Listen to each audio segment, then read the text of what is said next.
三方よしで知られる近江商人。その近江商人の街並みが見られる、近江八幡の新町通りを歩きながら深掘り解説。近江商人が全国にその名を轟かせた理由とは？やってきたのは、滋賀県近江八幡市にある、近江八幡駅です。今回の動画では、近江八幡の新町通りで、近江商人について深掘りします。解説役は、僕、スクッチです。僕、やっちは聞き役。それでは、旅ロボの深掘り旅、スタートです。旅ロボの、深掘り旅。近江八幡駅の駅前にある地図で、場所を確認します。近江八幡駅から新町通りの目的地まで、約 2.1km、徒歩で約30分の距離です。歩くこともできますが、今回はバスで向かいます。新町通りは、近江商人の街並みで、重要文化財や、撮影スポットがあります。滋賀県近江八幡市は、地図の赤丸のあたりにあります。これから行く新町通りは、地図の赤丸のところです。近江八幡駅から少し離れているのがわかります。今回のルートは、赤い矢印で示してあります。バス停から新町通りを通って、八幡堀方面に歩いていきます。近江鉄道バスをご利用いただきまして、ありがとうございます。このバスは、小畑町資料館前経由、降りたのは、小畑町資料館前バス停。この近くには、新町通り以外にも観光地があるので、新町通りとセットで行ってみるのもいいかもしれません。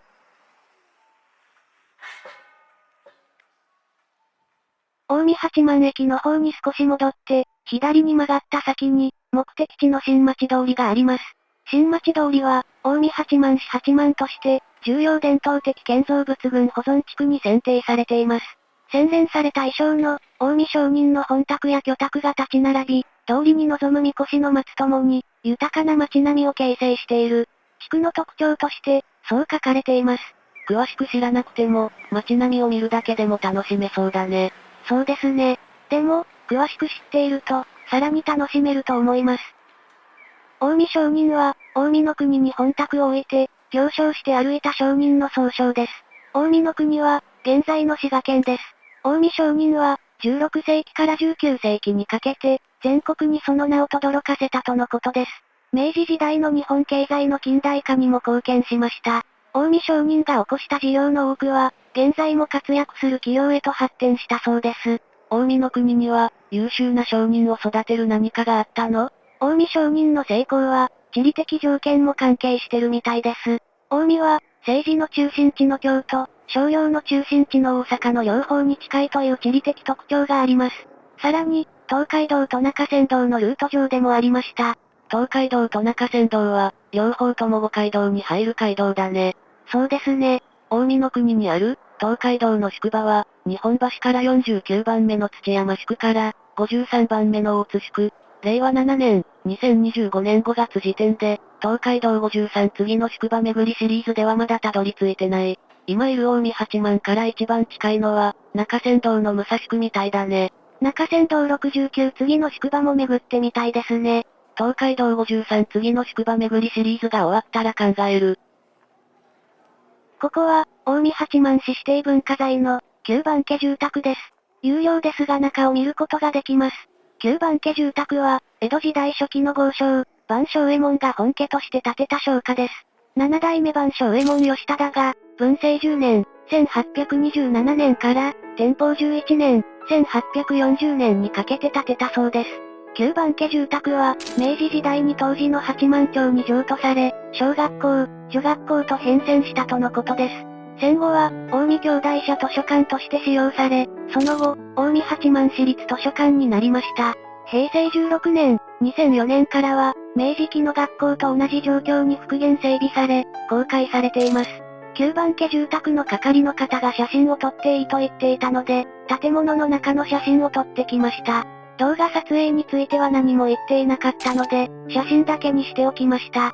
確認すればよかったんだけどね。それはそうなんですけどね。旧番家住宅は、3階建てで規模が大きく、地震にも耐える建物を目指して建てられたと記録にあるそうです。これは当時としては珍しいとのことです。建物に入ると、その正面には、3階の屋根裏まで届く吹き抜けがあります。その吹き抜けは、2階から見下ろすことができます。そして、その2階には、45畳の広さの大広間が広がっています。その大広間が一番の見どころと書いてあるサイトもありました。窓の上を端から端まで走る14メートルの梁には、継ぎ目がありません。この大広間の天井を見上げると、その凄さがわかると思います。9番家住宅の中に入ると、正面には左義長保存会の展示がありました。左義長の名前の由来は、打球という遊戯に使われた、義長という道具だそうです。打球は、平安時代に宮中で行われた、正月のめでたい遊戯とのことです。左義長は、破損した義長を3本束にして、陰陽師が歌い生やしながら焼いた行事が起源とされています。各書物の表記は、今とは違っていて、色々な漢字で記されているそうです。次第に、今の左義長という表記になっていったと考えられています。毎年3月中旬に行われる左義長祭りでは、この写真にあるような左義長が使われます。旧城下町の各町で左義長を作り、若衆が全部で13基の左義長を担ぎ、旧城下町を練り歩きます。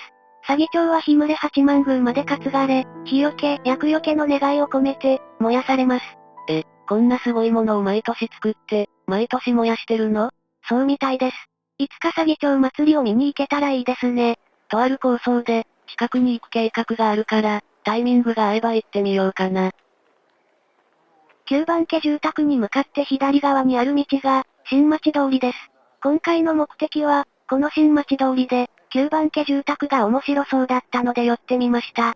9番家住宅、近江八幡市立資料館、旧西川家住宅の共通入場券があったので、それを購入しました。令和7年、2025年3月時点で、共通入場券は800円でした。近江八幡市立資料館と旧西川家住宅は、撮影について何も書いてなかったので、撮影していません。9番家住宅も含めて、おすすめの場所だと思います。新町通りは、国の重要伝統的建造物群保存地区に含まれている通りです。9番家住宅などに入らなくても、この新町通りを歩くだけで満足できるかもしれません。観光客もそこまで多くなかったから、もしかしたら穴場なのかもね。金沢の和江町茶屋街もそうでしたが、あまり知られていない観光地は、まだまだありそうですね。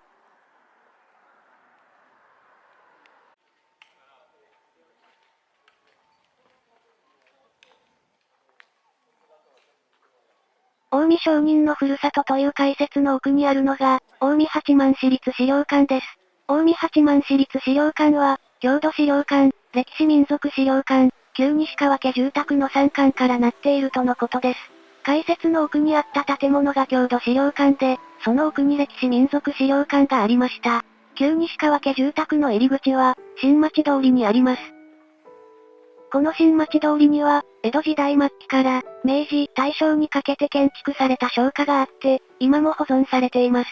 新町通りをまっすぐ行くと八幡堀があるので、八幡堀目的でも、ここを通った方が楽しめると思います。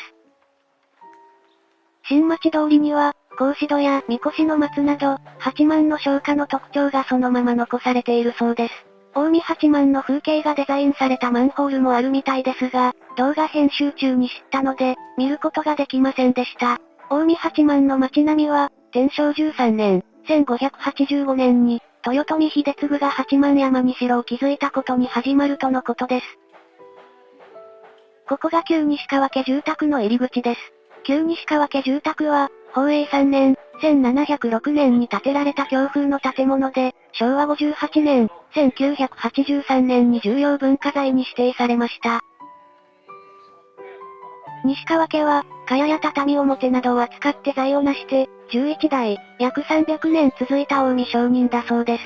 11代目が亡くなった後、分家の西川正六家の行為によって、近江八幡市に土地や建物が寄贈されたとのことです。昭和58年、1983年に重要文化財に指定され、昭和60年、1985年に保存修理されて、現在の建物になりました。旧西川家住宅にある蔵は、天7年間、1681年から1683年に建てられた、3階建ての土蔵となっているそうです。これは全国的にも珍しく、西川家の隆盛を物語っています。ところで、近江商人って三方よしで有名な商人だよね？そうです。三方よし、売り手よし、買い手よし、世間よしは、近江商人の商人道を象徴しています。売り手と買い手だけでなく、世間に利益を提供することを心がけていたそうです。世間に利益って？世の中から必要とされる正当な商いということみたいです。近江商人は、社会的責任と使命を果たすことに、商人としての誇りを感じていたそうです。近江商人の家訓は、稼ぐための秘訣や技術が記されているわけではありません。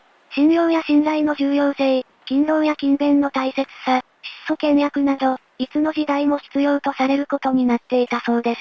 この倫理観の高さが、成功の要因の一つとされています。近江商人の精神は、陰徳禅師という言葉にも現れています。これは、隠れた徳と善行という意味です。近江商人にとって、大きな声で言わずに富を分かち合うことが重要でした。近江商人の社会貢献は、公共事業への資金提供、神社仏閣への寄進として行われたそうです。商売のことはわからないけど、大事なことのような気がするね。この先に8万堀がありますが、この動画はここまでにしようと思います。ということで、今回の深掘り旅、近江商人はこれで終わりです。それでは、また別の地でお会いしましょう。ご視聴ありがとうございました。チャンネル登録、高評価で、僕たちの旅を応援してくれると嬉しいです。